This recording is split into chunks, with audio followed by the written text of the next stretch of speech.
Chegamos aqui ao final da primeira parte da minissérie The Third Day, produção de Dennis Kelly, o mesmo responsável pela aclamada série Utopia, e que aqui é estrelada por Jude Law e também por Naomi Harris. E, gente, parece que a gente tá no universo de Midsommar. Que final bizarro e pitoresco! E eu vou te contar, eu amei com força. Então vem aqui porque tá na hora da gente analisar o final dessa primeira etapa que foi bombástica. Bora!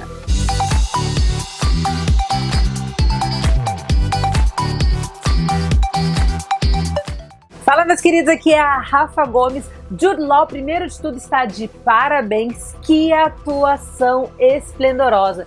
Nunca tinha visto um nível de profundidade tão grande assim na performance do ator, que realmente se desmembrou de todas as formas para poder fazer a caracterização desse pai que está em luto, que ainda não conseguiu superar a perda tão dolorosa e repentina do seu filho. Só que as coisas ali nessa ilha de OC estão ainda mais tensas. Por quê? O episódio anterior acabou de uma forma super misteriosa e aqui a gente já acorda vendo ele em meio a um cárcere privado dentro de uma casona, onde a gente se depara com um personagem que a gente ainda não tinha visto, que é um homem bem velho que veste um terno branco.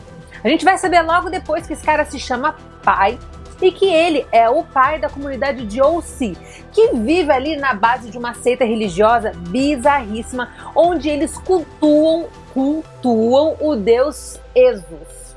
Bizarro, né? E nesse episódio a gente desvenda todos os mistérios relacionados a essa ilha. Eu não diria todos, mas uma boa parte deles a gente já descobre, e tudo isso está diretamente vinculado ao Jude Law. Ele não é uma pessoa aleatória ali dentro daquela trama, e como eu falei pra vocês, lembram que eu disse que o sacrifício do filho dele estaria totalmente envolvido com essa trama aí super bizarra, onde ele tenta sair dessa ilha, mas nunca consegue?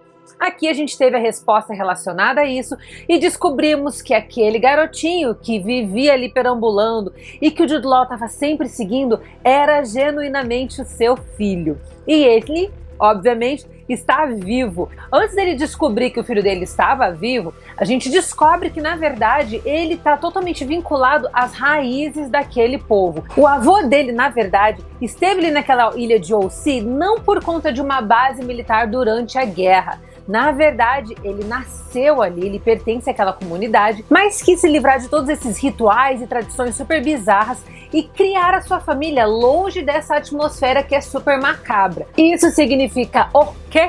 Que o Sam, o personagem do Jude Law, é descendente dessa ilha OC e logo ele é o herdeiro legítimo dessa ilha, sendo o cara que deveria assumir a função de pai da comunidade OC. Ou seja, aquele velhão lá que tá de terno branco que apareceu por alguns meros minutos no último episódio da primeira parte é na verdade um cara que tá ali prestes a aposentar, só que a aposentadoria é na verdade a morte. E para ele poder morrer, alguém precisa tomar o seu trono. E aí eles estão tentando fazer de tudo para que o Sam não saia dessa maldita ilha, para que ele assuma o trono daquele lugar. Coisa que obviamente ele não quer, e ele vai tentar fugir a todo custo, e quem que vai ajudar ele em toda essa fuga é a Jess, que eu falei pra vocês também no episódio passado que eu não caía na dela, e eu estava certíssima, porque a Jess não apenas tinha segundas intenções, como ela usou o próprio Sam a fim de recuperar o acesso às suas filhas. Eu sabia que essa mulher não era flor que se cheirasse, essa mulher era bandida. E aí o Sam acabou ficando encurralado depois de uma tentativa de quase morte, depois de uma fuga que ele tentou fazer por conta própria, nadando. É uma das cenas mais lindas, mais poderosas que eu vi nesse episódio. Depois disso, depois de correr pelo mato para tentar escapar, perdeu o celular, deu tudo errado, né? Era o início de um sonho, deu tudo errado. Tentou fazer uma fuga por meio do barquinho lá e foi ali que a Jessie deu o bote nele e entregou ele de volta para a comunidade OC. E depois do sacrifício do pai anterior, que eles consideravam ali, o povo da comunidade, consideravam esse cara um pai ilegítimo da comunidade, ele foi forçado a assumir a comunidade de OC com a prerrogativa de que ele poderia reencontrar o seu filho, que não havia sido morto, mas estava vivo.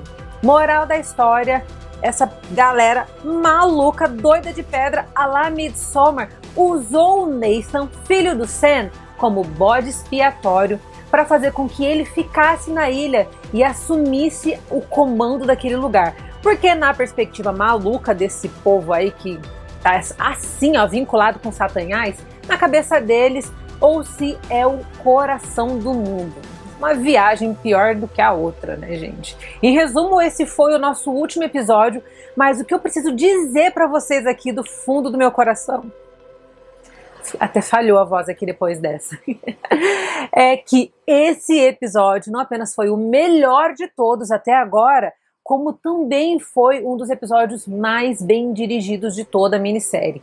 Em se tratando de termos técnicos, a direção tá espetacular. Eu acho que o contraste entre as cores, entre as sombras, a forma como o diretor trabalha com o episódio é lindíssima. A gente vê ali não apenas o vermelho do sangue ganhando muito mais cor, enquanto toda a paisagem verde do episódio ganha muito mais vida, em contraste com a paleta preto e branco que foi colocada pelo diretor aqui. E dentro desse contexto técnico que é muito bem construído, a gente tem um design de produção muito bem feito, temos também uma fotografia belíssima que é construída, é claro, com a ajuda de recursos visuais que ajudam a dar esse equilíbrio entre cor e também entre os efeitos preto e branco que a gente vê ali, que é realmente um filtro que ajuda a destacar as partes que o diretor mais quer das partes que ele prefere dar uma escondidinha justamente para poder gerar esse impacto na audiência e, é claro, direcionar os nossos olhos para aquilo que ele quer que a gente realmente assista.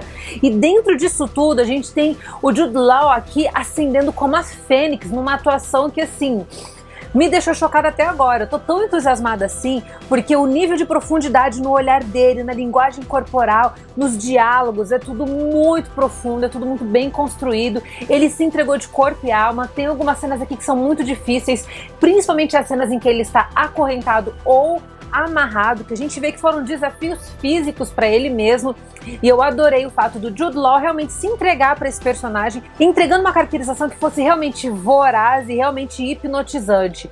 A gente vê aqui que ele, interpretando esse pai de família que está em luto pela perda repentina do seu filho, é um cara que realmente está inconsolável, está tentando reconstruir a sua vida, mas tudo que ele quer no final das contas é reencontrar o seu filho. E quando essa possibilidade é colocada nas suas mãos aqui nesse último episódio, os personagens ali coadjuvantes, secundários e terciários que formam essa comunidade viram ali, é claro, uma carta coringa na mão, que era o que eles precisavam para fazer com que o Sam ficasse na ilha.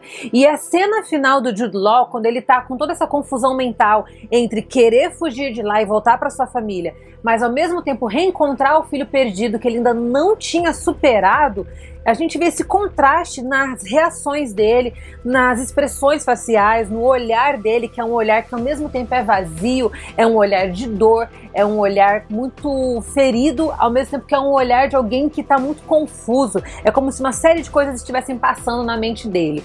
E se a gente já estava ali no ápice, no auge das confusões mentais enquanto a gente está assistindo esse final, né? Porque é muito digladiante para a audiência, imagina pro personagem do Jude Law, naquela cena que ele tá lutando contra a maré da água que tá vindo na sua direção. Achei que aquela cena foi extremamente bem dirigida, porque ela realmente coloca a audiência na perspectiva do personagem, e é como se a gente estivesse até mesmo afogando. É realmente uma situação sufocante vê-lo tentando sobreviver, lutando contra as águas que vão aumentando cada vez mais, e a perspectiva achei que ficou espetacular. E esse é um ponto que eu quero dizer antes da gente terminar esse vídeo, porque aqui a gente vê esse episódio sendo contado majoritariamente pela perspectiva do personagem. Então, quando ele fica com a audiência ferida, a gente escuta tudo que está acontecendo ao redor na série pelos ouvidos do Sam. Então, a audição fica bem prejudicada. A fala dele também é uma fala que é difícil de ouvir. Além disso, conforme ele vai caminhando, vai passeando, vai correndo por cada perímetro daquela ilha, a gente vai absorvendo tudo isso pela ótica dele. Isso faz com que a direção seja ainda mais bela, porque não apenas a gente tem esse desfoque do fundo, como a gente tem realmente uma direção que é profundamente intimista. Essa é uma experiência em que você vai ter da forma mais completa possível. Não é à toa que essa minissérie é uma minissérie experimental. fundamental, porque a audiência é colocada no papel do personagem principal a todo momento. Isso faz com que quando a gente termine esse episódio, a gente fique até mesmo exausto, como se nós tivéssemos passado por toda essa jornada do personagem Sam. Adorei esse episódio, a HBO tá de parabéns. É uma pena que essa minissérie esteja sendo lançada na segunda-feira, porque eu acho que ela não tá alcançando o nível de audiência que ela merece, mas seguimos aqui toda semana para falar dessa produção que tá lindíssima. Estou animada para a história da Naomi Harris, eu já assisti o primeiro episódio dela, que é o 4º capítulo, mas eu volto aqui para contar para vocês o que eu achei desse capítulo só na semana que vem, beleza? E se você gostou desse vídeo, não sai daqui não, meus amados. Fica aqui comigo, tem muita coisa boa no canal. Clica aqui, ó, e seja direcionado para coisas incríveis aqui no canal. E não se esqueça de me acompanhar nas redes sociais. Estou no Instagram, no @Rafa Gomes, no Facebook também como Rafa Gomes. Lá, gente, é conteúdo, ó, exclusivo, inédito, é conteúdo só para rede social. É isso aí que eu quero dizer. Enfim, fiquem todos com Deus, um beijo no coração de todos vocês e a gente se vê na próxima. Tchau!